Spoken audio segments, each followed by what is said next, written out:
प्यारे साथियों, आप सभी का आप सभी के चैनल एल्टू भैया पर वेलकम है। देखेंगे प्यारे साथियों, जो भी स्टूडेंट फोकानिया के बाद यानी कि फोकानिया के बाद वो बिहार बोर्ड से इंटर में एडमिशन लेना चाह रहे हैं तो उनका डेट आ गया है। अब आप सभी को सचेत और सतर्क हो जाना है कि क्या क्या डॉक्यूमेंट लगेगा, आपको किस टाइप से उसमें अप्लाई करना और एडमिशन किस टाइप से लेना है। तो जी हाँ, आज की इस टॉपिक पर हम बात करने जा रहे हैं और इस टॉपिक पर ये भी बात करेंगे कि क्या फोकानिया के बाद अगर हम दूसरे बोर्ड से यानी कि इंटर करेंगे तो क्या फिर मौलवी कर सकते हैं या नहीं, इस पर भी हम चर्चा करने की कोशिश करेंगे। बहुत सारे स्टूडेंट का कमेंट आ रहा है, तो चलिए साथियों वीडियो को शुरू करते हैं। देखेंगे प्यारे साथियों, ये हिंदुस्तान अखबार का कटिंग है। यहाँ पर डायरेक्टली लिखा हुआ है इंटर यानी कि छात्र छात्राओं के लिए 2.5 गुनी बढ़ेंगी सीटें। तो इनसे आपको कोई भी चीज़ और रूबरू और इससे कोई भी मतलब नहीं लेना है। डायरेक्टली आपको जो इनका टॉपिक है वो कब से डेट स्टार्ट हो रहा है, यानी कि आप सभी का जो 12th यानी कि इंटर में जो आपका एडमिशन होगा वो कब से होगा। तो यहाँ तक देखेंगे, आपको सबसे पहले मैं समझाने की कोशिश करूँ।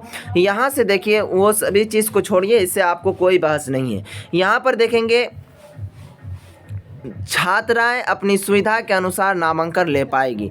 यहाँ पर आपको मैं बता दूं कि यहाँ पर देखिए आवेदन किस टाइप से होगा। बिहार बोर्ड के अनुसार 9 मई को मैट्रिक कंपार्टमेंटल सह विशेष परीक्षा समाप्त हो जाएगी, यानी कि 9 तारीख तो बीत गया और मैट्रिक की जो कंपार्टमेंटल परीक्षा थी वो ख़त्म हो गई, यानी कि समाप्त हो गई। अब मूल्यांकन जो है साथियों, यानी कि उसका जो कॉपी की जाँच होगी वो 15 मई तक शुरू होगा, यानी कि 15 मई से पहले ही शुरू कर दिया जाएगा और रिजल्ट मई के अंतिम सप्ताह तक जारी होगा।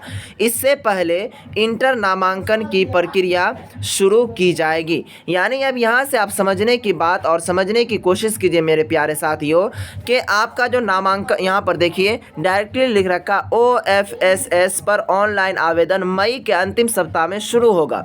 मैट्रिक विशेष परीक्षा में शामिल 50,000 से अधिक छात्रों को इंटर में नामांकन लेने का मौका मिलेगा। यानी कि अब आपको मैं डेट की बात बता दूं कि मई के अंतिम सप्ताह तक, यानी कि मई का जो लास्ट वीक है मेरे प्यारे साथियों, उसमें आपका OFSS के थ्रू आपका जो है इंटर में एडमिशन शुरू हो जाएगा। आप समझने की आप कोशिश कीजिए कि OFSS होता क्या है। ये इस टाइप से आपको लिखा रहेगा।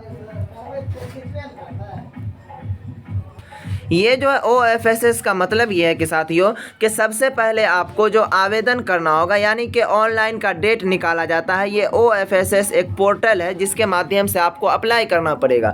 जैसे ही आप मेरे साथियों अप्लाई करेंगे तो उनमें सारा चीज़ आपको डालना है और आपको जिस बोर्ड से आप एग्ज़ाम दिए हैं फोकानिया का, उस बोर्ड यानी कि बिहार स्टेट मदरसा एजुकेशन बोर्ड को सिलेक्ट करके आपको मैं फ़िलहाल बता दूंगा। जैसे ही वो खबर आएगी भरने के लिए तो आप उसके लिए चिंतित न रहें। तो आपको मैं बता दूं कि आपको डॉक्यूमेंट तैयार ये रखना है मेरे साथियों कि आप जो पास किए हैं फोकानिया, जिस भी मदरसा से आप पास किए हैं उस मदरसे से आपको MLC ले लेना है। MLC का मतलब होता है मेरे साथियों मदरसा लिविंग सर्टिफिकेट। अगर आप ये नहीं लेंगे तो आपका एडमिशन जो है इंटर में नहीं होगा, तो इसीलिए आप ये ले लेंगे। उनके बाद आप अपना क्या कहते हैं सारा डॉक्यूमेंट तैयार रखेंगे, जिस टाइप से आधार कार्ड हो गया, बैंक पासबुक हो गया, ये सब वगैरह आप शुरू से ही तैयार रखेंगे। तो जी हाँ, जैसे ही वो खबर आती है अप्लाई करने के लिए वेबसाइट शुरू होगी तो मैं आपको इन्फॉर्म कर दूंगा। तो ये एक डेट आई हुई थी तो जिससे मैं आपसे क्या कहते हैं बताना बहुत ही ज़रूरी समझा। जी हाँ, फिर मिलेंगे नेक्स्ट वीडियो में।